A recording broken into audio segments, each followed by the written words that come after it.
The roaches you see are not your problem. That is the first thing I need you to understand before any of the rest of this makes sense. The one walking across your counter at night, the one that disappeared behind the toaster before you could get to it, the one under the sink you found last week, those are the ones that got brave enough, or hungry enough, or crowded enough to come out where you could see them. For every one of those, there are somewhere close to 50 more back behind your walls and up under your cabinets and packed into the dark space at the back of your refrigerator that you have probably never once looked at. And here is the part that should bother you. Every can of spray you have bought, every sticky trap you set on the counter, every time you stomped one and felt like you handled it, none of that has touched the real problem. The real problem is hidden. It is breeding back there in the dark, and your spray can is not reaching it. My name is Earl, and I have been working land and keeping a farmhouse out here in the Ozarks for going on 50 years. We have raised children and grandchildren in this house. We keep a root cellar full of food, a proper pantry stocked all winter, and a wood stove in the kitchen that keeps things warm and humid from October through April, exactly the conditions these insects love. We have never had a roach problem, not one time in this house or on this land. And it is not luck. My mother taught me how to think about this problem correctly, and her mother taught her. I am going to show you today how to clear every roach out of your kitchen for about $4 in ingredients you can find at any grocery store or hardware store. No exterminator, no monthly contract, and no poison fog sprayed around the same counters where your family eats every morning. I am going to show you the bait my family has used for generations, exactly where to place it, and the preparation work you have to do first, because without the prep, the bait will not work at all. If you are new here, welcome to Homestead Grandpa. Hit that subscribe button right now so you do not miss a single video. I put one out every week and I do not waste your time. Now let us get into it. Let me tell you what a roach actually is, because most folks have it completely wrong. The German cockroach, the small brown one behind almost every kitchen infestation in this country, cannot survive outdoors in most of the United States. It lives its entire life inside human buildings. It was born in your house. Its parents were born in your house. It has never seen a field or a fence line or an open sky.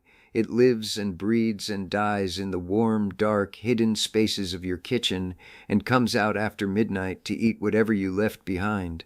Here is the number that matters. A single female German cockroach can produce tens of thousands of descendants in a single year. She carries her eggs in a small brown capsule. You have probably seen them and not known what they were, little brown grains tucked into the corners of your cabinets, stuck along the inside of a hinge, wedged into a crack beside the drain pipe. Each one of those capsules holds 30 to 50 eggs, one capsule, and a female produces a new one every 3 to 4 weeks. So when you see 5 roaches, you do not have 5 roaches. You have 5 that got hungry enough or crowded enough to come out where you could spot them. Behind those 5, in the spaces you cannot reach, you have hundreds. And every egg capsule tucked into a crack is another 50 waiting to hatch. This is why the spray does not work. You spray the 5 you can see. You feel like you handled it. The hundreds in the walls never touch the spray. The egg capsules are completely sealed inside their shells. Spray bounces right off. 3 weeks later they hatch and you are right back where you started. Except now the survivors have learned to avoid the place you sprayed. You cannot win this fight by killing the ones you can see. You have to kill the ones you cannot. And to do that, you have to think the way my mother thought. The first thing is to understand where they actually live, because the bait does nothing if you put it in the wrong place. Roaches want 3 things: warmth, moisture, and to be touching something on all sides. They do not like open space. They like to wedge themselves into tight cracks where their backs and bellies both touch a surface. A roach out in the open is a nervous roach. A roach jammed into the 1/4-inch gap behind your dishwasher is a comfortable one. The warmest, dampest, tightest spaces in your kitchen are the same in every house. The motor compartment at the bottom of your refrigerator, it runs warm all day and all night. There is a drip pan underneath it with standing water. dark back there and almost never disturbed. If you have a serious problem, pull your refrigerator out from the wall right now before you do anything else, and look at the back and the bottom of it. I will warn you, you may not like what you find. Under the sink, where the pipes come through the cabinet wall, the wood is often damp from slow drips nobody notices. Those gaps around the pipes lead straight into the wall cavity where it stays warm and humid year-round, the crack behind and beneath the dishwasher, the hinge areas inside your cabinet doors, the narrow gap where the countertop meets the backsplash, the back panel of the stove where the wiring runs through. My mother used to tap the wall beside the stove and say, "The kitchen you cannot see is the one that keeps the house." She meant the cleanliness that matters is in the hidden places. Anybody can wipe a counter. The woman who keeps a roach-free kitchen is the one who pulls the stove out twice a year and scrubs what is behind it. So before any bait, before any powder, find them first. Pull the refrigerator and the stove out from the wall. Open every cabinet and get a flashlight into the corners and the hinges. Look for the egg capsules. Look for the dark smear marks along the edges of the cabinet walls.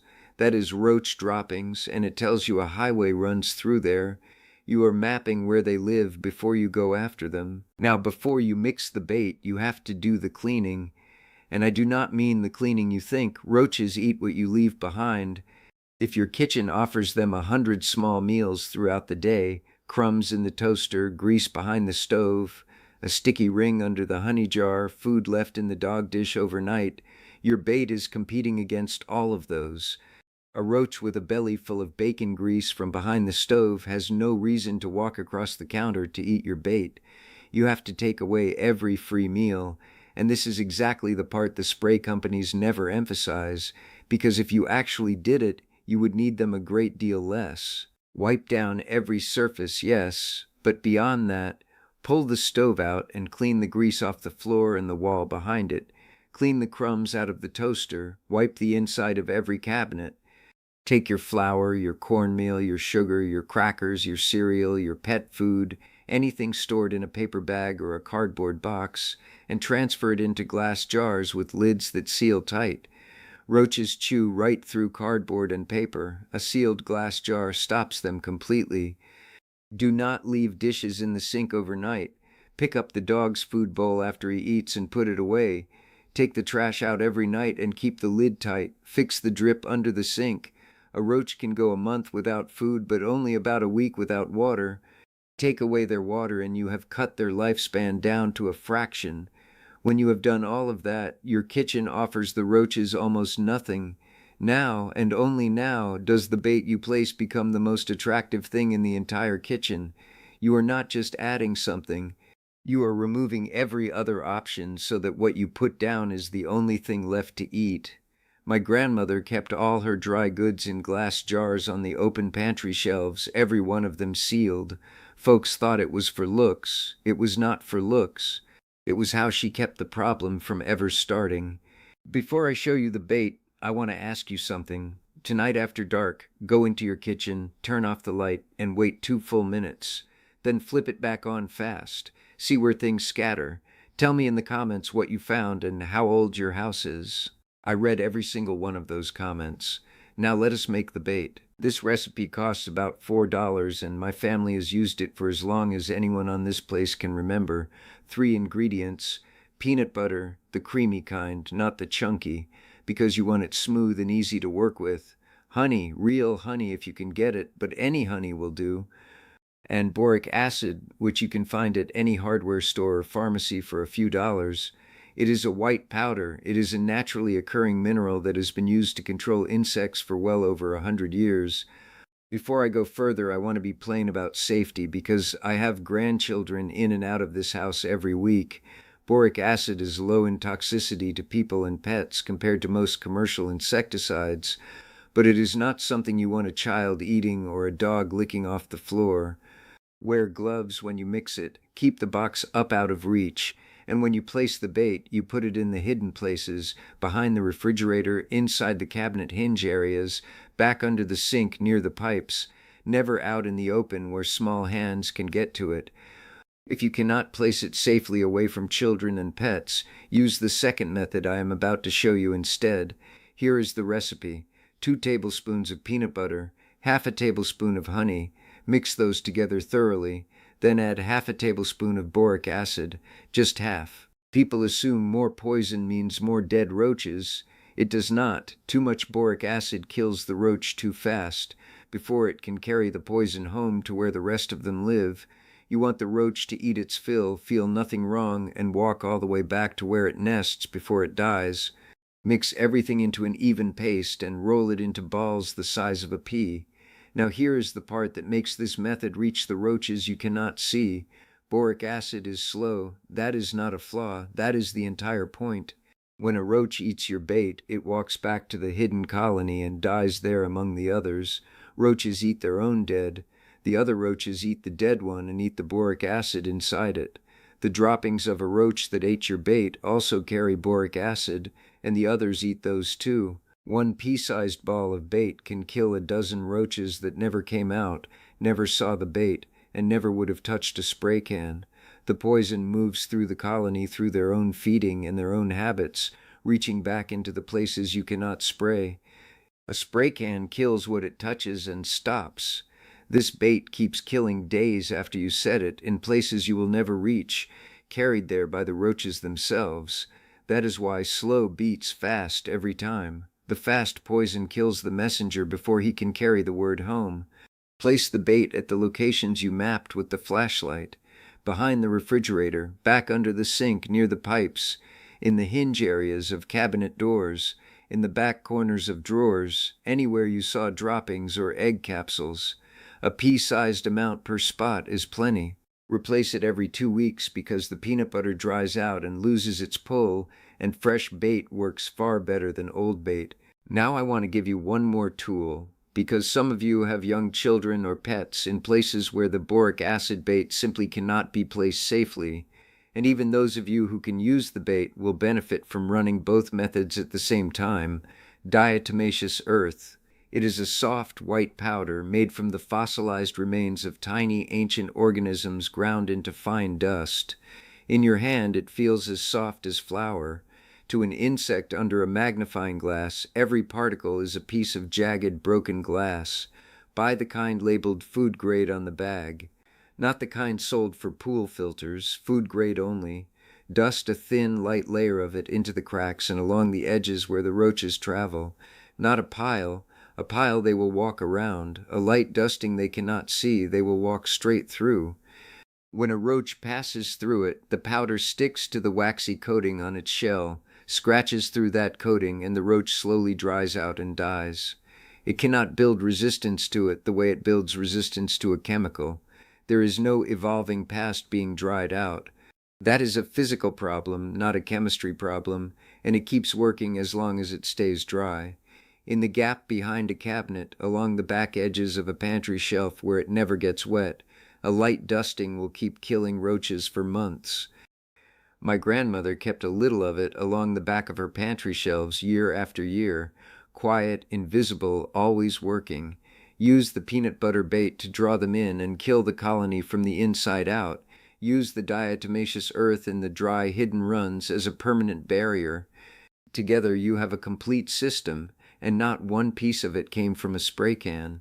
Think for a minute about who profits when you have roaches. The pest control company profits, and they profit best when the problem never quite goes away. A single treatment that fixed the problem forever is a customer they see one time. A monthly contract is a customer for life. The chemical companies profit every time you buy another can of spray that kills the 5 you can see and teaches the rest to avoid that corner of the counter. The roaches that survive the spray are the most resistant ones, and they are the ones that breed. The sprays work less and less over time, and you buy more and more. It is a treadmill, and you are the one running on it. My mother never had an exterminator because she never needed one. She sealed the food into glass. She kept the hidden places clean. She fixed the drips. She dusted the cracks. And when something did get in, she set a little peanut butter and boric acid in the right place and let the roaches carry the poison home themselves. That was the whole system. It is not a product. It is a way of thinking about your house. Here is what I want you to do. Tonight, after dark, go into the kitchen, turn off the light, wait 2 minutes, and turn it back on fast. Note where things scatter. Tomorrow, pull the refrigerator and the stove away from the wall, map the harborage, clean the hidden surfaces, get every dry good sealed into glass or a sealed container, mix the bait and place it on their highways in the back corners the children cannot reach. Dust the dry hidden runs with food-grade diatomaceous earth. Give it 3 weeks, all of it working together. The cleaning without the bait just makes them hungry. The bait without the cleaning just gives them a choice. Together they end it. Tell me in the comments what you found behind that refrigerator. I have a feeling some of you are going to find things that surprise you. I read every single one. Until next time, keep the gate latched, the ground fed, and take care of what is yours.